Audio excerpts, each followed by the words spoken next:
My name is Alfred, and together with my beautiful team, we've also looked into the issue of waste, and of course, food waste. And as you already know, in Sweden, the biggest culprit of food waste is the households. And actually, this is Timo. Timo is one of our developers, and every year, every single person in Sweden throws away 1 Timo of household waste. That's 81 kilos, sorry Timo, with household waste. And the biggest issue is that we buy stuff, we put it in our fridge, and then we just let it stand and go old. So we have open jars with stuff that we don't know what to do with, or we forget. So that's why we created Open Jar. This is Bob. Bob is not a very happy guy. He feels that he's adding to the food waste. He has a fridge full of open jars, he has no idea what to use, and he doesn't even remember what's in the way back of the fridge. And he makes boring food for his not so happy girlfriend. But then he finds Open Jar. Open Jar gives you suggestions on recipes based what's in your fridge and when that will expire, so that you actually use the stuff before it goes old. It also gives you a good checking list to use when you're out shopping that automatically populates the data into your kitchen inventory. So now Bob is making exciting new food, he's helping the environment, he got a tidy fridge, and his new girlfriend is super happy. So how would this work? Well, let me show you.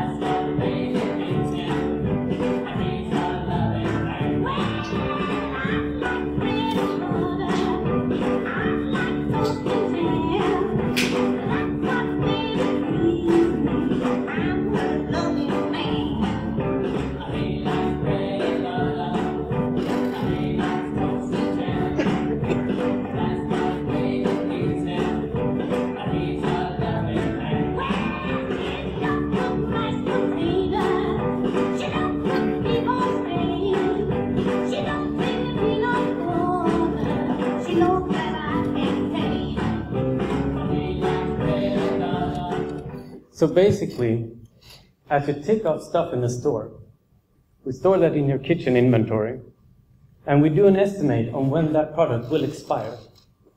And then based on that, we suggest stuff for you to cook so that you use the stuff before it goes old. And we want to open up this data so that other applications can hook into your inventory and give you other information. That way you can get bigger knowledge on how you consume food, from health perspective, economic perspective, and your global footprint. And to make this possible, we want other organizations to open up their data. Årstiderna, for instance, could open up an API which makes it possible for developers like us to hook in and get out information about how our users are shopping stuff through e-commerce. And the grocery stores and the restaurants should do the same. That way, we can together make a better world, a greener world, because with Open Jar, we cook it, don't waste it. Thank you.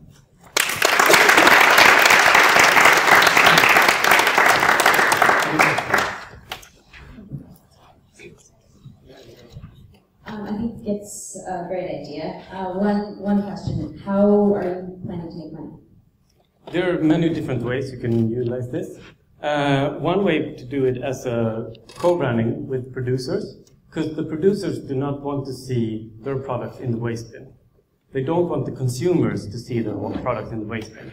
If I always toss away a half can of creme fraiche, then Skånemejeriet, who produces that, will know that I see that in the trash bin the last thing I do before I go to the store. And then I won't buy the creme fraiche. Another way would be to have recommended recipes that that's brand-based. So that basically when I go into a recipe, it wouldn't say you need cream, it would say you should buy Oatly cream replacement, right? And that way. And then of course you could do license solutions on the API, even though I don't think that's a good idea, as it would limit the usage of the data. Yes, that sounds great. No, I really like the idea to as a lazy consumer, I find it would be maybe some difficulty for me to register everything I buy. Could there be something else that could be developed? So technology, just when I put it in the fridge, it will register or something like that. Absolutely. I mean, we're moving into a future where the stuff around us is becoming smarter and smarter. So soon my fridge will probably know what I put into it. But that is a little bit ahead in time, right? Yeah, we had to start somewhere. And we also have the possibilities with digital receipts. That if I actually get a digital receipt with the stuff that I buy, then that could also be fed into this data. Our temporary solution basically is that as long as you use a shopping list, we could get that data out of when you're taking it off the shopping list.